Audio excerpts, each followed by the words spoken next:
దేశం మొత్తానికి సంబంధించి ఆపాదిస్తున్నానండి. ఇది కేవలం ఒక చోట నేను మళ్ళీ ఖండిస్తున్నాను. నో వే సార్, అది సిస్టమ్ ప్రొసీజరల్ డ్రివెన్ లో ఉంటాయి కోర్టులు, ఎయిర్పోర్ట్ అథారిటీస్. మీకు ఇష్టం వచ్చిన స్టేట్మెంట్లు బయాస్ గా దయించి ఇవ్వకండి. అంటే పబ్లిక్ పాయింట్ ఆఫ్ వ్యూ లో కూడా మాట్లాడదంటారా సార్? వ్యవస్థల మీద గౌరవం లేకపోతే మీ ఇష్టం మాట్లాడితే నేను ఖచ్చితంగా ఒప్పుకోను సార్. మీకు మళ్ళీ చెప్తున్నాను, మాల్ ప్రాక్టీసెస్ ఎక్కడ జరుగుతున్నాయంటే రేషన్ బియ్యాలని, నేను ఇందాక ఎగ్జాంపుల్ మా తిరుపతిరావు గారు అజయ్ గారు నిర్వహించిన రేషన్ కూడా అదే. మీరు ఇంకో విషయం గ్రహించండి, బయట నుంచి లోపలికి పోర్ట్ లోకి వెళ్ళిన బియ్యం ఎవరు ఎక్కడి నుంచి సేకరించారు వాళ్ళు, that is not their headache and that is not their business. Why you're not getting that? అది మీరు అర్థం చేసుకున్నప్పుడు పని చాలా సులువు అవుతుంది. ఇక్కడ ఇంకోటి చెప్తున్నాను, కేంద్ర ప్రభుత్వ ఆధీన సంస్థల్లో బియ్యం పలానోడి దగ్గర నుంచి రైతులు తెచ్చుకొని తీసుకొచ్చారు, ఇవే ఎక్స్ప్లెనేషన్స్ ఉండవు. ప్రాపర్ లైసెన్సింగ్ ఉన్న దాంట్లో గ్రేడింగ్ కరెక్ట్ గా ఉండి క్వాలిటీ చెక్ మీట్ అయిన తర్వాత సైటో శానిటరీ సర్టిఫికేట్ యాక్సెప్టెన్స్ ఉంటే లోపలికి వెళ్తారు. అది మీరు స్మగ్లింగ్ అని ఎలా పేరు పెడతారు? కరెక్ట్ గా ఏం చేశారంటే ఆయన ఒక సమ్ బ్లాకింగ్ పాయింట్స్ ఏవైతే ఉన్నాయో, ఉదాహరణకి 51,000 మెట్రిక్ టన్నుల పైచిలిక Nadendla Manohar civil supplies office లో సీజ్ చేసింది. This is vented through that. ఇక్కడ దొరికినవి నిన్న మూమెంట్ ఎంత ఉంది, స్టాక్ రిజిస్టర్ ఉంటుంది కదా, ఇది ఎక్స్పోర్ట్ అయింది అనేది ఎస్టాబ్లిష్ అయింది. ఎక్స్పోర్ట్ అయిన దగ్గర గౌరవ కలెక్టర్ గారు డిస్క్రిప్షన్ తీసుకుని దాన్ని సీజ్ చేశారు. This you need to address. ముందుగా పోర్ట్ లో డ్రగ్స్ పట్టుబట్టండి, అది కాంపిటెన్సీ లెవెల్ ఆఫ్ ఇట్. బంగారం దొరుకుతూ ఉంటుంది ఎయిర్పోర్ట్ లో, that is the competency levels of government authorities. అదేంటండి బేగంపేట ఎయిర్పోర్ట్ లేకపోతే శంషాబాద్ ఎయిర్పోర్ట్ ఎక్స్పోర్ట్ చేయరు, ఓన్లీ స్మగ్లింగ్ చేస్తారంటే what does it mean by? నేను ఎక్కడ కేవలం అక్కడ మాత్రమే స్మగ్లింగ్ జరుగుతుందని నేను అనలేదే. వ్యవస్థ కరెక్ట్ గానే ఉంది. లేదు ప్రసాద్ గారు మీరే అన్నారు ఇప్పుడు. నేను పర్టికులర్ గా కేవలం ఒక్క పోర్ట్ లో మాత్రమే స్మగ్లింగ్ జరుగుతుంది అనలేదే. ఈ స్మగ్లింగ్ కాదు సార్, మళ్ళీ మీరు you are not getting my point. Violations చెప్పినటువంటివి వాళ్ళు పర్మిషన్స్ ఇచ్చారు, నేను వాళ్ళ పర్మిషన్స్ తీసుకొని నాకు ఇష్టం వచ్చినట్టు దేశం దాటిచ్చేస్తా. Is that okay?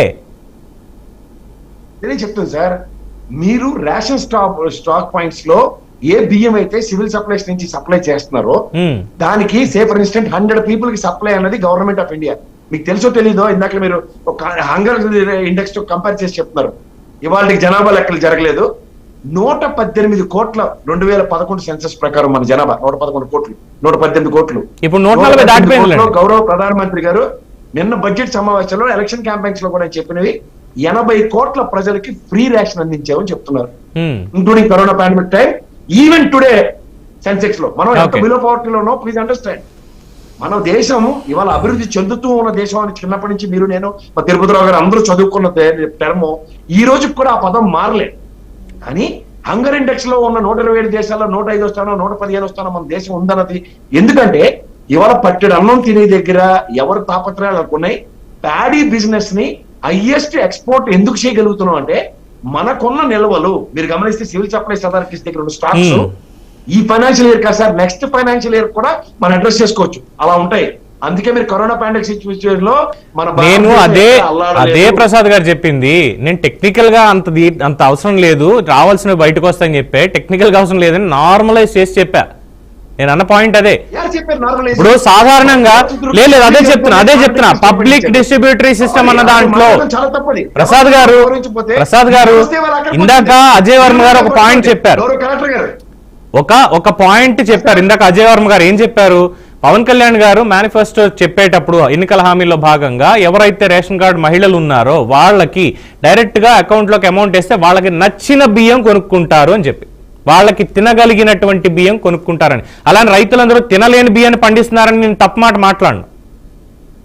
డెఫినెట్ గా ఏదైతే సేకరిస్తున్నామో వ్యవసాయం చేశారో లేదా తెలియక నేను మా తిరుపతిరావు గారు వ్యవసాయం చేస్తున్నా. నేను రైతు కుటుంబం నుంచి వచ్చిన వాడినే సార్. నేను 1 సార్లు చెప్పుకోకర్లేదు. అది 1,00,000 రకాలు ఉంటాయి. మీకు తెలిసిన బాధ కాదు, తెలియని బాధ కాదు, అలా ఉంది.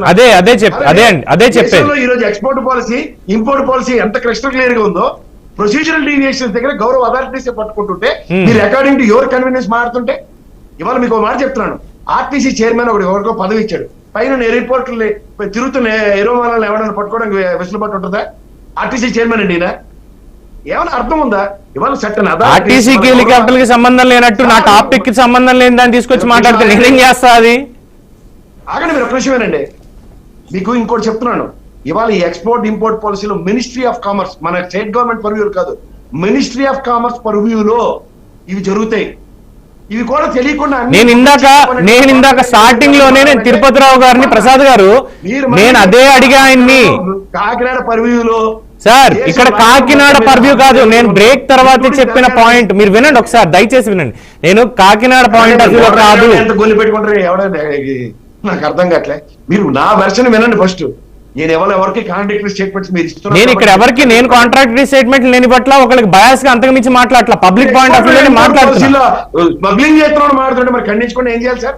నేను దేని చదువుకున్నాను ఇప్పుడు తిరుపతిరావు గారు లెట్ ఇట్ బి క్లియర్. నాకు అర్థం కావట్లేదు. అంటే సెంట్రల్ గవర్నమెంట్ ఆధీనంలో ఉన్నటువంటి మినిస్ట్రీ ఆఫ్ కామర్స్ కానీ లేదు సెంట్రల్ ఏదైతే కస్టమ్స్ ఉందో దానికి సంబంధించి ప్రసాద్ గారు చాలా క్లియర్ గా ఆయన దాంట్లో పీజీ చేశానని చెప్పారు. దాని మీద ఆ డీటెయిల్స్ అన్ని కూడా ఇచ్చారు. ఆయన ఏవైతే ఉన్నాయో ఇన్స్టిట్యూషన్స్ వాటిలో ఎటువంటి పర్మిషన్స్ ఇస్తారని చెప్పారు.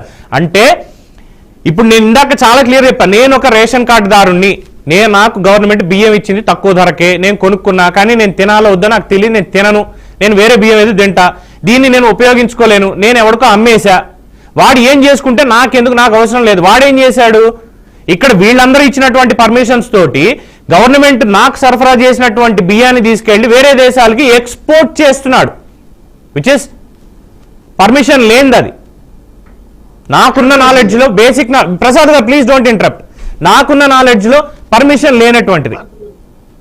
పీడిఎస్ బియ్యం అనేది బయట దేశాలకి ఎక్స్పోర్ట్ చేయాలన్నా వారు చెప్పినటువంటి కామర్స్ మినిస్ట్రీ కానీ కస్టమ్స్ ది కానీ వాళ్లే చెయ్యాలి, వాళ్లే పర్మిషన్స్ ఇవ్వాలంటే మీరు ఏమన్నా చేసుకుంటారా అని దొంగ చేతికి తాళాలు ప్రభుత్వం ఇస్తున్నప్పుడు మీరు ఎందుకు ఈ పీడిఎస్ సిస్టమ్ పెట్టడం? నేను ఒకటి పవన్ గారు కంక్లూడ్ చేయండి తిరుపతిరావు గారు, మీరు చెప్పండి. టాపిక్ ఒక రకంగా ప్రాపర్ వేలో